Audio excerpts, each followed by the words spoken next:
کوکمون دو سول سی بمول فا هست، این اول برابر با سی انگلیسی در توی نوتبوک شده. سی بمول، می بمول و لا قارون داریم.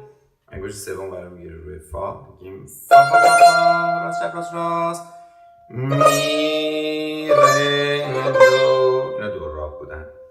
دو می راست چپ راست راست، ره دو سی.